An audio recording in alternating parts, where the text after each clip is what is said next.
All right, welcome to the 6-week series on bottleneck breakthrough. My name is Josh Long, and I'm going to dig into what bottlenecks are, answer your questions, and hopefully help you get a better framework of how to tackle stuff in your business. The reason I started focusing on bottlenecks was it was just the way my brain worked, and saw that it worked really, really well for small business owners to get some sanity, get some time back, and be able to grow their business to the level they want and profits that they wanted to hit. Because I believe at the end of the day, the whole point of starting a business is to make it serve the lifestyle that you want. Otherwise, we can go get jobs and go do all these other fun things that don't cause as much stress and don't take as much off of our life when we're getting them off the ground. So, as I said, let me see if I can click through here. I'm Josh Long. Most of you know me. My book, Bottleneck Breakthrough. It's at Amazon. It's at Barnes and Noble. There's a hard copy. There's a Kindle version. There's now an Audible version if you like learning from audio sources. So that's all available. And I have a group on Facebook. Most of you probably found out about this series from there. This stuff will be posted there. It's called Bottleneck Breakthrough Method. It's free to join. It's all focused on finding and fixing your bottlenecks in your business. So feel free to go there to get more resources, engage deeper, get Q&A, other questions, see other answers from people that are tackling these things in their business. And I'm going to just admit people as we go, since this is not a webinar platform, it's a meeting platform. I like using the meeting platform more for Q&A and being able to answer questions easier, but it means that I'm going to have to click through to admit people as they come. So if I get distracted clicking around, sorry about that. So the basis of bottlenecks, right? So I started in my mortgage brokerage back in 2004 or 5, tackling fixing things in the business. And I just had a pile of stuff everywhere. It was overwhelmed. It was white noise in my head. I couldn't organize. I didn't know what to do next. It was just the latest and loudest, walking around, putting out fires every day. Had lots of got-a-minute meetings with clients. And I started realizing, I have all this pent up demand. There's all these people that want to work with us in the mortgage business. There was endless opportunity in California in the early 2000s. The market was crazy. There was lots of opportunity. And I saw all of this opportunity, like these dollar signs on the left side, but inevitably I couldn't get all of it fulfilled. There was some restriction somewhere. And so it was like this funnel that restricted growth, and it only allowed a certain amount of money out on the backside. And so I just started calling it a bottleneck. I was like, I can't, in hoses, in pipelines, in a actual soda bottle, the neck of the bottle is the most restrictive point. And all that can come out, even though you may have this huge volume of capacity behind it, all that can come through is whatever fits through that neck in the bottle.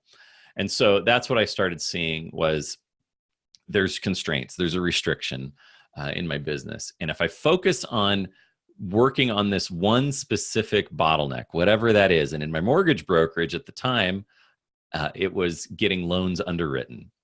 It took like 30 days to get an approval. It seemed forever. And I was like, I think there's a faster way to do this. If we do it faster and we get approvals faster, we could probably serve more people, stop wasting as much time going back to the same file, stop following up, stop bugging our clients for more documents. And so we focused on expanding that flow through of that bottleneck. We reduced the amount of time it took to get loan approvals. Went from 30 days down to 3 days. And so, as you can imagine, when you improve the improve the efficiency of a process by 10 times or 90%, reduced time, there's so much more free time to get to other proactive stuff. The opportunity cost is lessened. And so got approvals done faster, and lo and behold, more money came through. And so that's when I started realizing, gosh, if I tackle the next friction point, the next most restrictive point in my business and keep improving on it, more money will come through. And so that's how the bottleneck theory came about. It was around 2006. And then when I worked for Chet Holmes as a consultant with him in his marketing company or his consulting company, and then became his marketing director, I was tackling bottlenecks all the time. And I just found if I go from one bottleneck to the next, growth happens. And then going out on my own as a consultant, I had clients that said, well, what do you think we should do? Instead of coming to me and saying, I need a website or I need Facebook ads or something, I had a few clients say, what do you think we need? And then taking my time and going through it, realizing these bottlenecks exist. The same stuff is coming up over and over. That's when bottleneck breakthrough really got formalized. And so the challenge a lot of us have is that we don't know what we don't know, and we don't know where to start. And I think this quote fits best. And it says, we can't solve the problems we have today, essentially, by using the same kind of thinking we used when we created them. And obviously a really smart guy named Einstein said that. And so my goal is to equip you with a framework over the next 6 weeks and a lot of different tools to be able to look at your own business so that you can add a different perspective and add more knowledge. Stop having ignorance about what you're supposed to do each day and be distracted by the latest and loudest. So today, what I wanted to share is what I call the bottleneck hierarchy. Now, in the book on page 6, I talk about the bottleneck matrix, and we'll talk about that probably next week, where we get into the typical revenue plateaus and the typical bottlenecks at each one and the typical solution for those. But this bottleneck hierarchy is really to give you a perspective of what is next for you to tackle as you go through your business. And these are different stages, the different levels of bottlenecks that I solve with clients all day. And I'm just going to march through them. We're going to probably take 10 or 15 minutes on that, and then we'll dig into Q&A. So the first most important step in a business is getting clients, right? Peter Drucker says the purpose of a business is to create a customer. And the way you create a customer is you have an innovation, some product or service or offering that you come up with, and then you market that innovation to get customers. That's it. That everything else is a cost, he says. And so at day one, you may have an innovation, you may have a service, you may have a product, you have something that you want to give to others, but you have to go out and get clients. And a lot of companies struggle with getting clients. That is forever their bane of existence. They forever and ever and ever never get off the hamster wheel of solving the problem of getting clients. So if you can't fix the problem of getting clients, you can never move up this hierarchy, and growth is really, really difficult.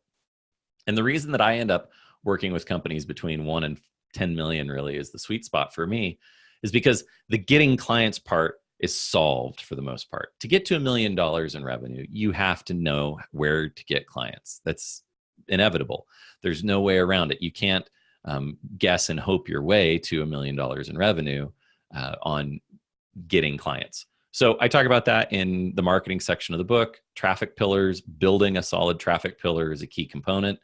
And it's something that a lot of small business owners either resent, they look at as a pain, they don't realize that they have an innovation and they're supposed to market that innovation. That's hand in hand. It has to work, has to be done. You have to have some way of communicating what that innovation is, what that offering is. And if you don't do it consistently and ongoing, you have roller coaster revenue, you have fits and spurts of revenue, and it's unstable. So getting clients, number one priority. First bottleneck. If you don't get beyond that, if you don't get that solved, all the rest of these bottlenecks are immaterial. They become what's called a false efficiency. If you're fixing things downstream behind that bottleneck, if getting clients is the beginning of a funnel and you have all of these efficiencies behind it, you figure out how to serve clients and these other things we're going to talk about that are really well honed. Well, none of that efficiency matters if you don't have clients coming in. So getting clients, number one. Next, and this is basic, right? 101, fulfilling clients. It's interesting to me in the marketing world, how many gurus are out there helping people close high ticket, right? That's a common term I hear thrown about how to close better, how to close high fee products, how to close high fee solutions and services.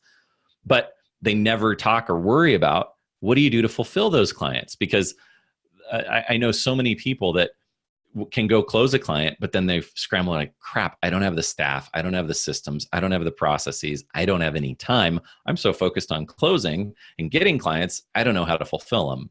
And that's where we run into the situations of like the contractor that scams people, right? They take a big deposit up front and then they disappear. They ghost them. They're really good at getting clients, but they never fulfill them. And that's the definition of a con artist or a scam artist, is that they're promising all these things and closing and never fulfilling on them. So being able to fulfill clients, Most businesses don't suffer from this, but I find there's always room for improvement around fulfillment, whether it's communicating your onboarding process, having a kickoff meeting so that your team knows what to do for specific clients. There are a million things you can do to optimize fulfilling clients, but at the end of the day, you have to have the basics down to fulfill clients. After that, whoops, wrong way. Most business owners live here and they're walking around putting out fires. And to me, this is where a lot of business owners get stuck thinking that they have to get these fires sorted before they can get to solving bottlenecks. Well, the reality is that the fires are just another version of bottleneck. And the way I define a fire is that you're in reactive mode. I say that most business owners are walking around with fire extinguishers in both hands, just putting out everybody else's fires all day. There's a lot of got-a-minute meetings. There's a lot of staff that are capable when you're gone, but when you're around, they keep coming to you and they can't make a decision and they rely on you like a crutch. And so this issue of putting out fires is management and systems related, because if your staff isn't trained and you're not communicating clearly to equip them of how to make decisions, how to assess situations, and how to solve the fires that they think need your attention, you'll forever be held there and you'll forever be a fireman walking around or firewoman walking around putting out fires every day. And so to me, this is one that a lot of business owners, like I said, they think, oh, I have to get away from the fires. Once I get those, then I can work on bottlenecks. Well, all of these are bottlenecks. They're all friction points preventing you from growing your company effectively. And so when I come into a client and they are running around with their hair on fire, they have no time, they have no space, and they are constantly flustered and in reactive mode, the first thing I do is we start looking at, okay, what's the next fire? What's the next situation? Why isn't this employee dealing with that on their own? Why haven't you delegated it and given them responsibility and authority to solve it? What's missing? Okay, well, maybe they are poor at making decisions. Well, why are they in this role? Maybe you need to replace them. Maybe you need to train them. And again, it's all management 101, right? Back to management and systems. But putting out those fires, and a great example was a client of mine, Ben Gorelick. He wrote the foreword of my book. He had mountain guide training school, and he was inadvertently creating his own fires, because his sales process was that he would take a call with any prospect that was interested in coming to his mountain guide school. So he was on the phone 20 to 25 hours a week. Well, he had zero time to give to his staff to manage to tell them how to prep for an expedition, how to get all the students travel arrangements, and just basic logistics. He had zero time for it because he's on the phone 20 to 25 hours a week trying to get clients and close clients. Well, we looked at changing his application process. Long story short, I talk about it in the book. We ended up saving him about 20 hours a week, and his close rate went up and his revenue went up. And so we got rid of that big fire and freed up all of this extra time.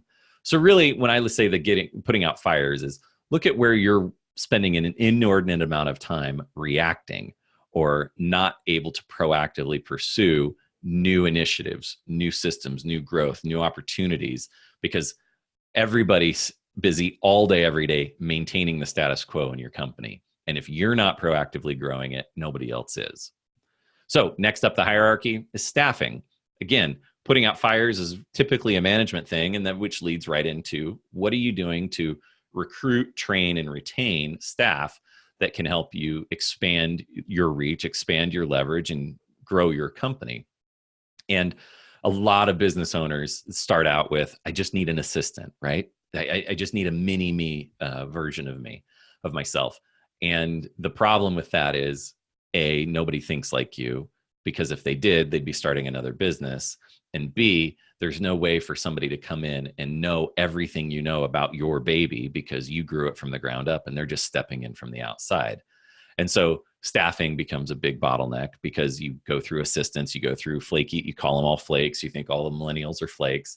But in reality, you're just not providing basic management structure. You're not providing job descriptions or roles and responsibilities. You're not helping them prioritize what they need to do every day. And so you leave it up to them. And most employees will prioritize by whatever is easiest or whatever they're afraid of dropping the ball on. And a lot of times that doesn't match up to your priorities or what revenue generating activities matter. So staffing becomes a big thing. And this is where I spend most of my time for my clients, is around management, around leadership, around communicating, making sure their staff are in the right spot, doing the right thing, that they're supported. Because at the end of the day, as a business owner managing an organization, I think your number one role as a manager is to equip staff to be able to do their job, and then support them and make sure that they can do their job.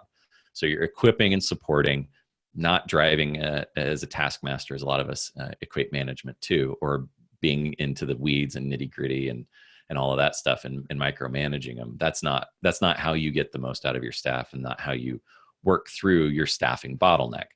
So a lot of times people will complete the assessment on bottleneckbreakthrough.com, and they'll say their biggest issue is employees, that they're flaky, that they don't follow through, that they're not completing tasks.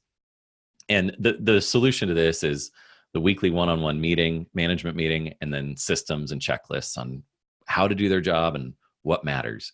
And you as the owner just need to communicate that, because if you don't state your expectations, you can't judge them for not fulfilling them.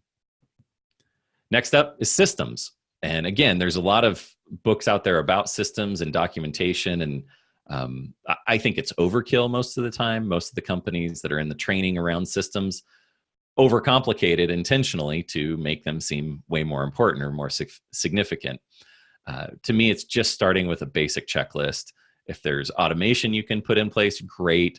Most of the time, it's just having a checklist. And I think the book, The Checklist Manifesto, is a fantastic example of a really big problem in healthcare of doctors not washing their hands or not keeping sanitary environments during surgeries.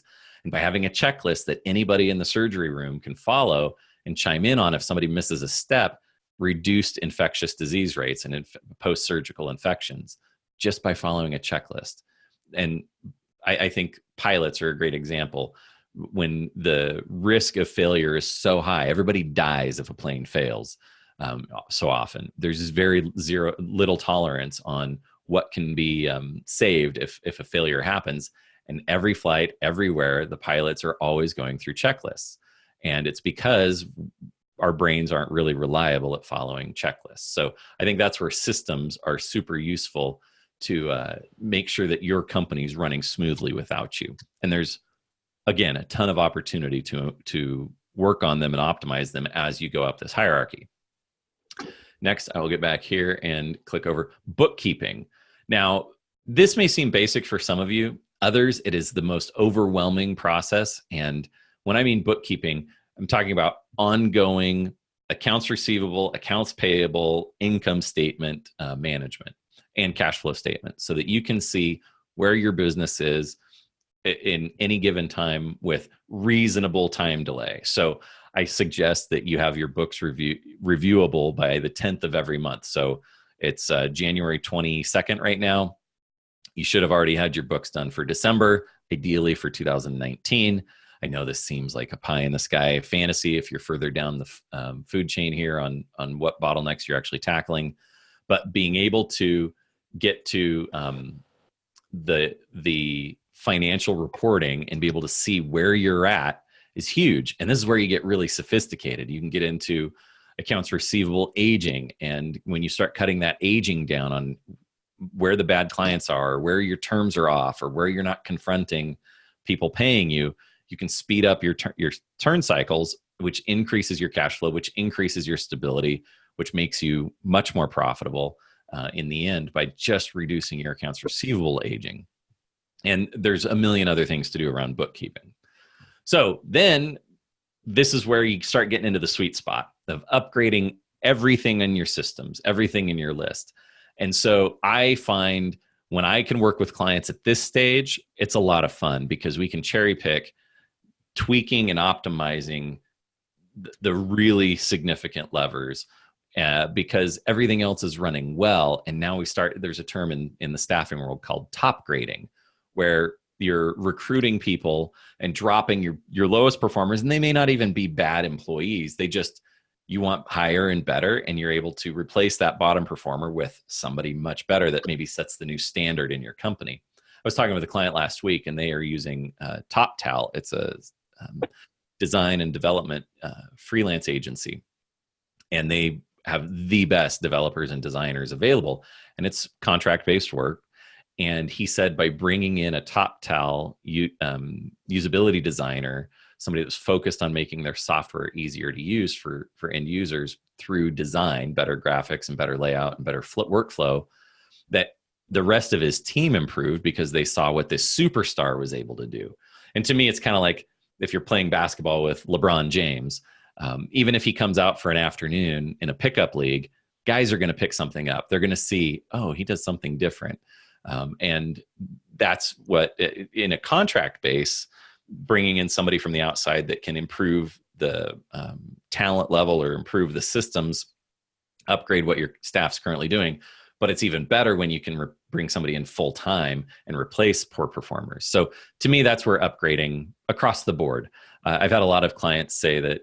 I just had a client yesterday. He said that after a year and a half of working with me, that his business has been Joshified, which really is just everything's been upgraded across the board, from project management to staffing to his promotions and his copywriting to his business model. It's just all been upgraded because we were already working from strength and there weren't a lot of fires to put out for him. And then finally, the last step is strategy. And this gets around business model and what are the ways in which you're charging for money, for services, and making money and driving your profit. This is where I think the real big innovation breakthroughs come through. So like Amazon's a great example. They've been selling books online for 20 plus years, right?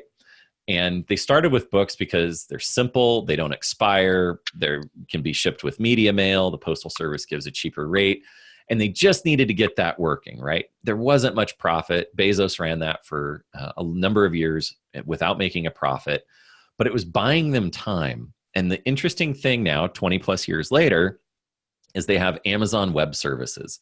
Because as their business expanded, they built all these server farms and they have so much capacity that now they sell that excess capacity. It's like overflow. It's stuff that Amazon doesn't need, and it's an asset sitting there, and now they sell it. The fascinating thing is that it accounts, I don't remember the exact data, a report just came out, but it accounts for about 10% of their gross revenue, but it accounts for 50% of their net profit. So that's where Amazon, by being in the game, getting all these other things sorted out and making profit to keep the doors open, Bezos was able to let this higher level strategy come out so that Amazon Web Services became a reality. And now they have massive, massive profit just from that one business line.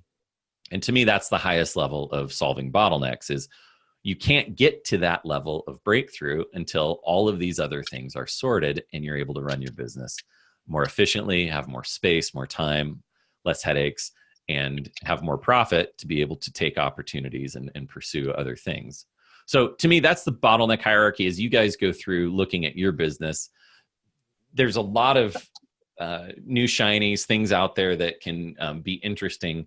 Oh, I need a new funnel, or I need to be at this workshop, or I need to buy this piece of software, or whatever. Put it in this hierarchy and figure out where you're at, the stability of each of these things, to know, this is probably a false efficiency. If we go and we get a new landing page tool, well, we're not getting much traffic. That's not the problem. And our traffic's converting fine. The new landing page tool is just a new shiny. I'm kind of enamored by it. It may be fun to play with. Put your kid on it if you want. Have them work with it or something, but don't take your staff's attention away and think that by getting a new landing page tool that it's going to make some material difference. It becomes a false efficiency.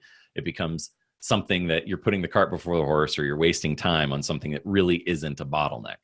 So hopefully this is helpful. I'm open for any Q&A. Any questions you have, feel free to either throw it in the chat, unmute yourself, whatever. And I'm happy to answer questions now about your bottlenecks and how you go about tackling them. And yeah, hope this is useful. And if we don't get any questions here, I'll give it a minute or two, then I'll wrap up and post this in the Bottleneck Breakthrough group, and look forward to digging in next week.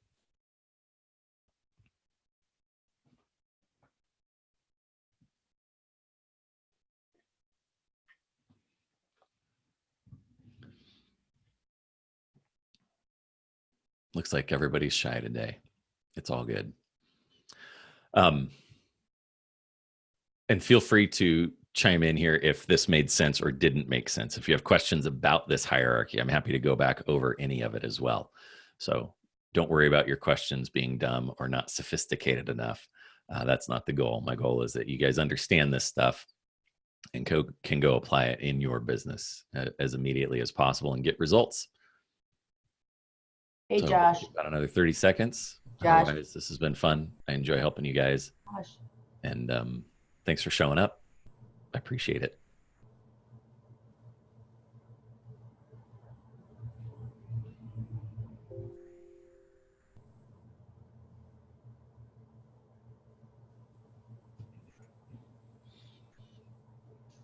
Thanks, Rosemary. Glad that's helpful. Yeah. Just knowing where you're at and what to do next. It just makes life a lot easier. And thanks, Teresa. Glad you're right. We've moved through a lot of these over the last 5 years. You bet, Marcos. So as you guys move on from here, like I said, there's the group, there's resources. You can go to, I use the short link bbg.li for like bottleneck breakthrough group.link. And you can go to resources and get all sorts of free resources that came with the book. And then there's the assessment you can take online. And then the Facebook group, Bottleneck Breakthrough Method, and free to join there. And I post about daily there and love engaging with you guys, love sharing this stuff, and realized I just need to keep beating this drum so that you guys understand it as best as possible so you're equipped as best as possible to grow your companies. So it looks like everybody got what they needed. I hope you have a great day, and I'll look forward to you digging back in next week as we dig into the bottleneck matrix and the revenue plateaus. Have a great day, everybody.